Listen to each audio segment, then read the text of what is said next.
video of model auxiliary verb. আমি আগৰ ভিডিওটোত এটা model auxiliary verbৰ বিষয়ে জানিছিলো। এতিয়া এইটো ভিডিওত আমি আৰু তিনিটা model auxiliary verbৰ বিষয়ে জানিম। So let's start our class. আজি আমি model auxiliary verb shouldৰ ব্যৱহাৰ কেনেকৈ বাক্যত হয় সেই বিষয়ে জানো আহা। আমি model auxiliary verb লৈছো should. এই should শব্দটোৱে বা should তোমাৰ যেটো model auxiliary verb এই verbটো কি কামত ব্যৱহাৰ হয়? First of all, to give advice or opinion. Advice মানে উপদেশ, opinion মানে হৈছে অভিমত। এটা বাক্য যদি তুমি কবা সেই বাক্যটোৰ যদি তুমি উপদেশ দিয়া হিচাপে কৈছা বা অভিমত দিছা নিজৰ হেনেকুৱা ধৰণৰ বাক্যত should ব্যৱহাৰ হ'ব। তাৰোপৰি of possibility or expectation, যদি এটা বাক্যত তুমি যিকোনো কথাৰ বিষয়ে বা যিকোনো বিষয় বস্তু এটাৰ পসিবিলিটিৰ কথা কৈছা বা এক্সপেক্টেশনৰ কথা কৈছা, পসিবিলিটি মানে সম্ভাৱ্যতা কিমান আছে বস্তুটোৰ, and expectation বা কিবা আশা কৰি কৈছা, তেনেহলে আমি সেই বাক্যটোত should ব্যৱহাৰ কৰিব লাগিব। তো should কি কামত ব্যৱহাৰ হয়? To give advice or opinion or to have the sense of possibility or expectations in a sentence. There are some examples of advice and opinion. Advice and opinion অৰ্থ বুজাবলে আমি should টো কেনেকৈ ব্যৱহাৰ কৰো, সেই should এই ভাৰ্বটো কেনেকৈ ব্যৱহাৰ কৰিম advice আৰু opinionৰ ক্ষেত্ৰত, তাৰ কাৰণে আমি কেইটামান এক্সাম্পল লৈছো। You should brush your teeth twice daily. তুমি সদায় দুবাৰকৈ দাঁত মাজিব লাগে। We should love our country. আমি নিজৰ দেশক ভাল পাব লাগে। We should respect our elders. আমি আমাতকৈ ডাঙৰজনক ৰেসপেক্ট দিব লাগে বা সন্মান কৰিব লাগে। We should brush our teeth twice daily. এই কথাটো মই তোমাক কৈছো, this is my advice or maybe it's my opinion.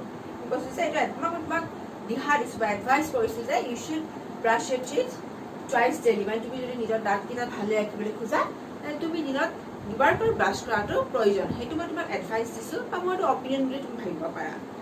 Then we should love our country. এইটো মোৰ অপিনিয়ন যে আমি আমাৰ দেশক ভাল পাব লাগে। বা মই যদি কাৰোবাৰ মুখকে সৰু কাৰোবাক ক'ব খোজো মানে এডভাইস দিছো, যে মই তাক এডভাইস দিছো, উপদেশ দিছো যে আমি আমাৰ দেশক ভাল পাব লাগে। Next, we should respect our elders. এইটো হৈছে মোৰ এডভাইস যে আমি আমাতকৈ ডাঙৰখিনি ভাল পাব লাগে। You should respect your elders. তুমি তোমাতকৈ ডাঙৰখিনিক ৰেসপেক্ট দিবা, সেইটো হৈছে এটা এডভাইস। এনেকুৱা ধৰণৰ বাক্যত আমি should শব্দটো ব্যৱহাৰ কৰিব পাৰোঁ, কাৰণ এইবিলাক বাক্য এডভাইস বা অপিনিয়ন বুজাইছে। ইয়াত আমি should শব্দটো ব্যৱহাৰ কৰিছো। আৰু ইয়াত চোৱা we should respect our elders. shouldৰ লগত তুমি সদায় এই ভাৰ্বটো V1 ফৰ্মত হৈছে। love verb V1 form, brush এটো brush তোমাৰ ভাৰ্ব হিচাপে ব্যৱহাৰ হৈছে, যদিও ব্ৰাছটো এটা নাউন হয় কিন্তু ইয়াত ব্ৰাছটো ব্ৰাছিং কৰা বুজাইছে, মানে দাঁত মজা কামটো বুজাইছে, সেইকাৰণে এইটো চব V1 ফৰ্ম ব্যৱহাৰ হৈছে। দেখিছা, you should brush your teeth twice daily. we should love, we should respect. ভাৰ্বটো সদায় V1 ফৰ্মতে ব্যৱহাৰ হৈছে। এইটো হৈ গ'ল তোমাৰ এডভাইস বা opinion. Now let's move towards আমি should to আৰু কি কাৰণে কেনেকৈ ব্যৱহাৰ কৰিম বুলি কৈছিলো, আমি ব্যৱহাৰ কৰিব পাৰিম আৰু possibility and or expectations. আমি ব্যৱহাৰ কৰিম should word to possibility or expectations. Possibility or maybe expectation. For example, he should be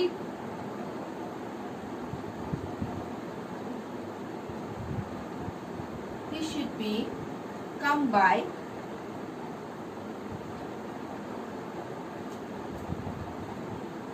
6 o'clock.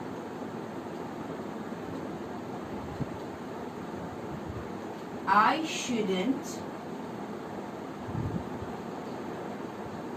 buy expensive clothes. এই বাক্যটোত চোৱা he should be come by 6 o'clock. He 6 বজাত আহি পাব লাগে। বা আহি পোৱাটো উচিত এনেকুৱা ধৰণৰ so it's a expectations he should be come by 6 o'clock এটা expectations হয় বা এটা possibilityও হ'ব পাৰে হি আহি পাবও পাৰে নাপাবও পাৰে বা মই এক্সপেক্ট কৰি আছো হি 6 বজাৰ ভিতৰত আহি পাব হি 6 বজাৰ ভিতৰত আহি পালে ভাল হয় এইটো মোৰ এটা expectations হয় বা মই এটা জেনেৰেল ষ্টেটমেণ্টও দিব পাৰোঁ যে হি 6 বজাৰ ভিতৰত আহি পাব পাৰে ইটস পসিবিলিটি পাবও পাৰে নাপাবও পাৰে হেনুকা ধৰণৰ বাক্য বুজাবলৈ আমি should wordটো ব্যৱহাৰ কৰোঁ কিন্তু তেতিয়া আমাক লাগিব যে he should be তাত be ভাৰ্বটো লাগিব and come by 6 এতিয়া আমাক should be word use হ'ব should ৰ লগত আৰু এটা ভাৰ্ব আহিব be he should be come by 6 o'clock he 6 বজাৰ ভিতৰত আহি পাব লাগে next I should not buy expensive clothes মই দামী কাপোৰ কিনিব নালাগে এইটো মোৰ নিজৰ ওপৰতে এটা এক্সপেক্টেশন মই নিজকে কিন্তু এক্সপেক্ট কৰিছো যে মই আৰু দামী কাপোৰ কিনিব নালাগে so I should not buy expensive clothes তা হৈ গ'ল এতিয়া চোৱা আমাৰ নেক্সট মডেল অক্সিলাৰি ভাৰ্বটো হৈছে may এই মডেল অক্সিলাৰি ভাৰ্বটো আমি কেনেকৈ ব্যৱহাৰ কৰোঁ তাৰ বিষয়ে জানো so may can be used in terms of possibility permission or wish possibility মানে সম্ভাৱনা permission মানে অনুমতি wish মানে ইচ্ছা এই তিনি ধৰণৰ অৰ্থ বুজোৱা বাক্যত আমি may wordটো ব্যৱহাৰ কৰোঁ may means তোমাৰ possibility হ'ব পাৰে permission হ'ব পাৰে বা wish হ'ব পাৰে আৰু এটা ব্যৱহাৰ আমি কেনেকৈ বাক্যত কৰিম for that we need some examples so we'll take first of all we'll take about possibility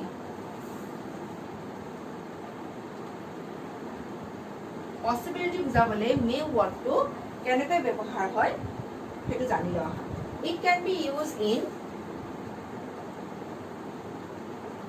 present tense or in future আৰু ইয়াত verb টো সদায় base form বহিব okay v1 verb ৰ সদায় v1 form বহিব structure to have subject plus me plus verb আৰু পিছফালে তোমাৰ other word থাকিব পাৰে other word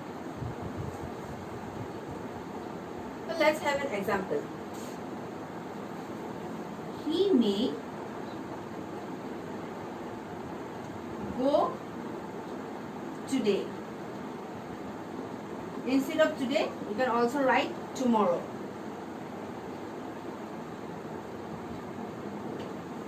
etu eta possibility hoy he may go today he aji jabo pare or he may go tomorrow he kailo jabo pare etu eta possibility hoy jodi he kailo jaboi boli ko eta ami kom je he will go tomorrow he jodi aji jabo ami kom je he will go today etu eta pura possible or etu pura 100% sure কিন্তু possible হবলে কি হবো he may go today he aji jabo pare he may go tomorrow he kaile jabo pare that is not 100% sure jodi tumi 100% sure hoy but tumi je jabai until unless tumar kiba dangor durjog ahok tumi mane jabai te tumi koba je he will go I will go today কিন্তু মই jabo paro na jabo paro it is not sure মই তো sure নহয় মই তো 100% sure নহয় যে মই যাব পাৰো না যাব পাৰো possibility may be of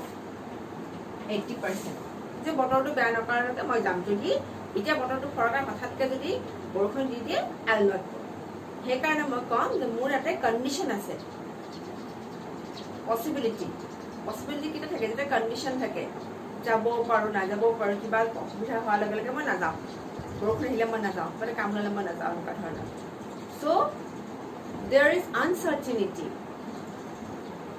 সম্ভাৱনা হে আছে জয় কাৰণে we will use this word may he may go today he may go tomorrow today to হৈ গ'ল তোমাৰ present আৰু tomorrow to হৈ গৈছে তোমাৰ future এনেকুৱা ধৰণৰ অৰ্থ বুজা বাক্যত আমি may word টো ইউজ কৰোঁ আমি model auxiliary verb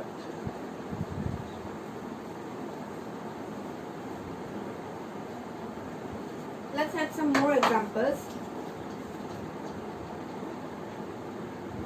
it may rain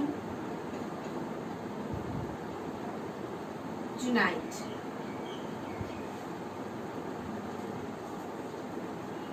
Lily may come to our home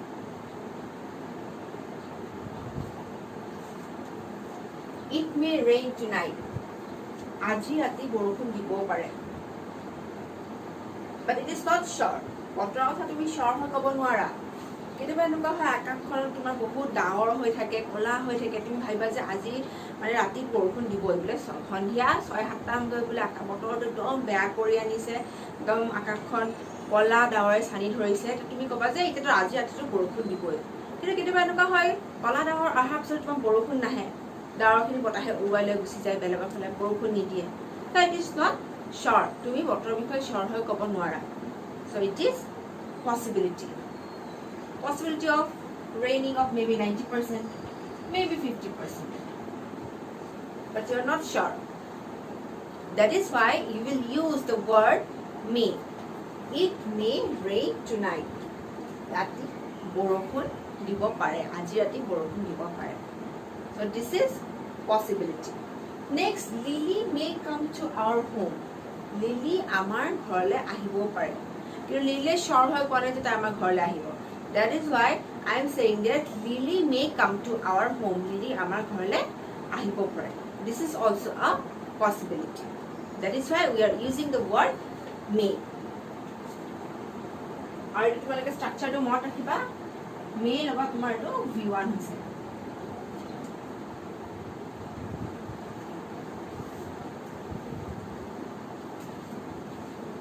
so next come towards permission how may can be used in terms of permission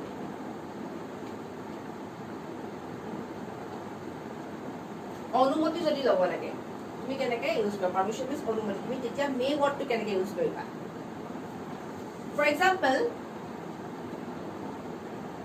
may I come in and we need a interrogation mark here may I come in মই আহিব পাৰো নে this is a permission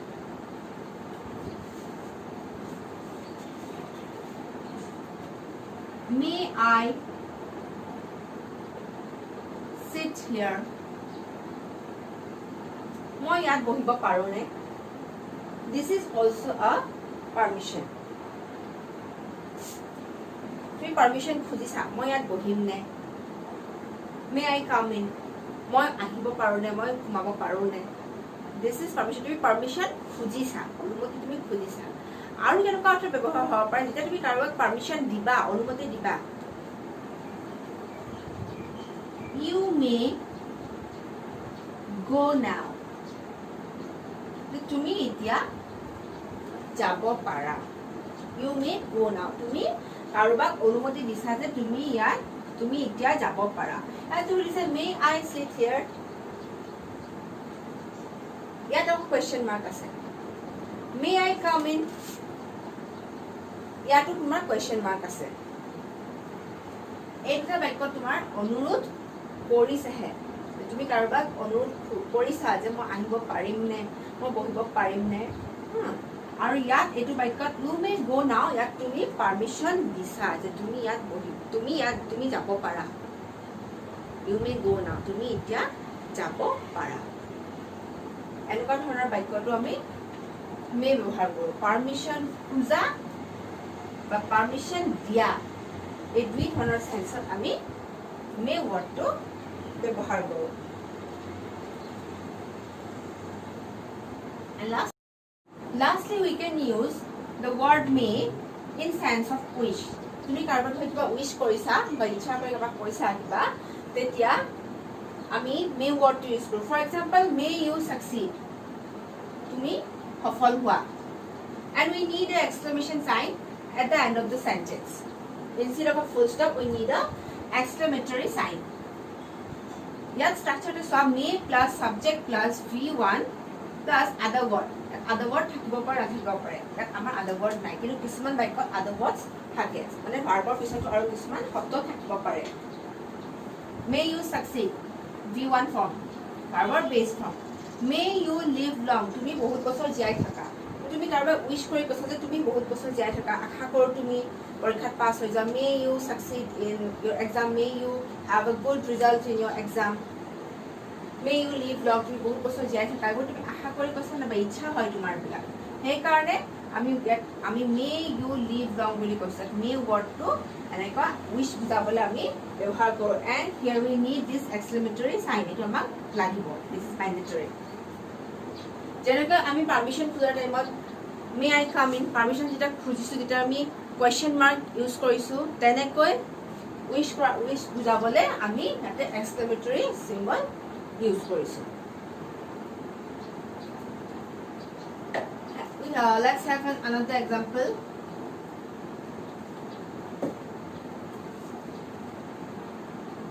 May you be an doctor or IAS. তুমি এজন IAS officer হৈ যোৱা, তুমি এজন ডক্টৰ হোৱা, মই আশা কৰোঁ তুমি যে এজন ডক্টৰ হোৱা, তুমি এজন IAS অফিচাৰ হোৱা, বা তুমি এজন সফল ব্যক্তি হোৱা, তেনেকুৱা বুজাবলৈ আমি may ইউজ কৰোঁ। তাতে তোমাৰ বি ৱৰ্ডটো আমি কেতিয়াবা ব্যৱহাৰ কৰোঁ। may you be an doctor, may you be an IAS। এইবিলাক ধৰণৰ এনেকুৱা ধৰণৰ বাক্য বা বুজাবলৈ আমি মে ব্যৱহাৰ কৰোঁ। আমি মে কি ব্যৱহাৰ কৰোঁ? এটা হৈছে তোমাৰ লাষ্টত আমি পাইছিলোঁ উইচ, দেন পাৰ্মিশ্যন আৰু পচিবিলিটি। মে কি টাৰ্মছত ব্যৱহাৰ হয়? Possibility, permission and wish. May ৱৰ্ডটো আৰু এক ধৰণে আমি ব্যৱহাৰ কৰিব পাৰোঁ, সেইটো হৈছে পাৰ্পাছ। কিবা এটা তুমি পাৰ্পাছ বুজাবলৈ আমি মে ৱৰ্ডটো ব্যৱহাৰ কৰোঁ। আৰু যিটো ষ্ট্ৰাকচাৰটো হ'ব যে ছাবজেক্ট প্লাছ ভাৰ্ব প্লাছ আদাৰ ৱৰ্ড থাকিব পাৰে, প্লাছ ইয়াত তোমাৰ দুটা তোমাৰ বাক্য সংযোগ কৰা এটা ৱৰ্ড থাকিব পাৰে, সেইটো হ'ব পাৰে that or it can be so that। তাৰপিছত হ'ব তোমাৰ subject plus may plus verb. For example, we eat so that we may live। আমি খাওঁ বা আমি আহাৰ গ্ৰহণ কৰোঁ কিহৰ কাৰণে? যাতে আমি জীয়াই থাকিব পাৰোঁ। এনেকুৱা ধৰণৰ বাক্যটো আমি মে ব্যৱহাৰ কৰোঁ। but we need a word, connecting word, that is that, or it can be so that। দুটা বাক্য we eat, we may live, এই দুটা বাক্য সংযোগ কৰিবৰ কাৰণে আমাক এটা কানেক্টিং ৱৰ্ড লাগিব। so that বা that ব্যৱহাৰ হয়। আৰু এনেকুৱা ধৰণৰ যেতিয়া তুমি গোটেই বাক্যটো লগ লাগি এটা বাক্যৰ চেঞ্জ কৰিব, তেতিয়া আমি এই মে ৱৰ্ডটোৰ ব্যৱহাৰৰ অৰ্থটো সম্পূৰ্ণভাৱে ওলাই পৰিব। we eat so that we may live, আমি খাদ্য গ্ৰহণ কৰোঁ যাতে আমি জীয়াই থাকিব পাৰোঁ। মডেল ভাৰ্ব মাষ্টটো কেনেকৈ ব্যৱহাৰ কৰিব পাৰোঁ আমি? Must can be use in the sense of compulsion or advice. Compulsion মানে যে তুমি কৰিবই লাগিব, you have to do something, or advice, এনেকুৱা ধৰণৰ চেন্সত আমি মাষ্ট ব্যৱহাৰ কৰোঁ। কম্পালচন মানে কেনেকুৱা হ'ব পাৰে? যিটো তুমি কৰিবই লাগিব, তুমি বাধ্য কৰিবলৈ, সেইটো হৈছে কম্পালচন। ষ্ট্ৰাকচাৰ কেনেকুৱা হ'ব পাৰে? Subject plus must plus verb. For example, you must read। subject you হৈছে must, subject হৈ গ'ল you, এটা must আহিলে second position, and verb read, you must read। এইটো হৈছে এটা must word ব্যৱহাৰ কৰা এটা sentence। let's have some more example। the compulsion কেনেকুৱা হ'ব পাৰে? এইটো তুমি কৰিব লাগিব। you must have, sorry, the soldiers must obey the commanders। soldiers must obey their commanders।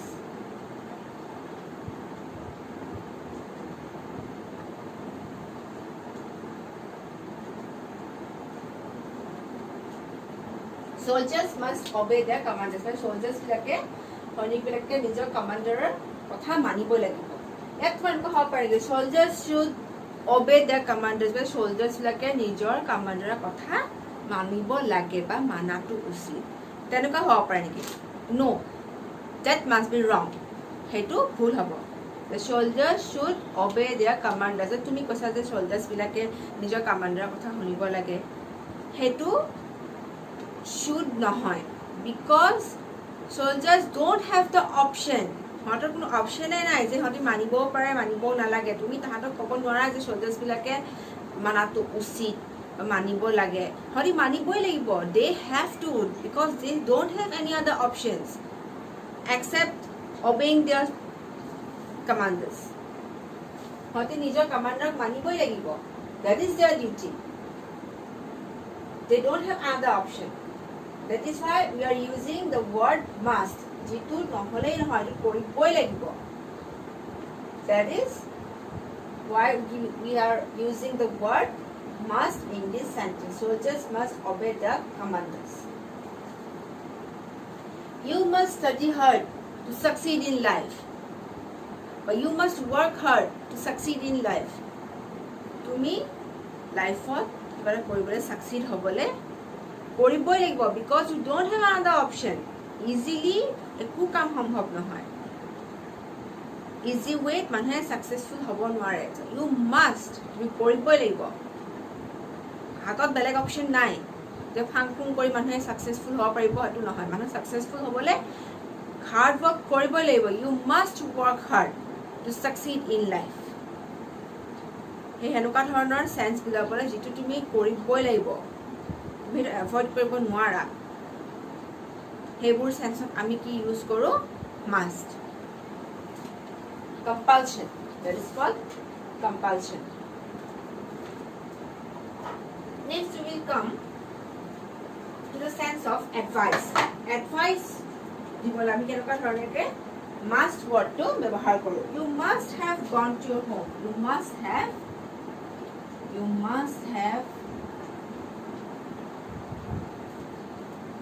gone home. তুমি ঘৰলৈ যাব লাগিছিল। এইটো কম্পালচন নহয়, ইয়াত আকৌ এইটো কম্পালচন নহয়। This is advice. মই কৈছোঁ যে তুমি তোমাৰ ঘৰলৈ যাব লাগিছিল, নাযাব পাৰা, তুমি তোমাৰ ইচ্ছা, সেইটো কম্পালচন নহয়। মই ক'লো বুলি যে তুমি যাব লাগিব, সেইটো কম্পালচন নহয়, কাৰণ সেইটো তোমাৰ ডিউটি নহয়। ইউ মাষ্ট হেভ গন হোম, সেইটো মই এডভাইচে দিছোঁ তোমাক যে তুমি নিজৰ ঘৰলৈ উভতি যাব লাগিছিল। কিন্তু চলজাৰ্ছৰ ক্ষেত্ৰত বেলেগ। চলজাৰ্ছৰ সেইটো ডিউটি হয় যে নিজৰ কমাণ্ডাৰৰ কথা মানিবই লাগিব, মানিবই লাগিব। যদি কমাণ্ডাৰৰ কথা নামানে, they will be fired out of their duty, সিহঁতৰ জবৰ পৰা উলিয়াই দিব। So that is compulsion, but here in this sentence it is not compulsion. You must advise কৈছে যে you must have gone home. তুমি ঘৰলৈ যাব লাগিছিল। You must have finished your homework. You must have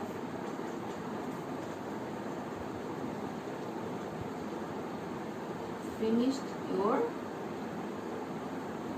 homework. তুমি নিজৰ গৃহ কাৰ্যখিনি শেষ কৰিব লাগিছিল। You must have finished your homework. তুমি নিজৰ গৃহ কাৰ্যখিনি সম্পূৰ্ণ কৰিব লাগিছিল।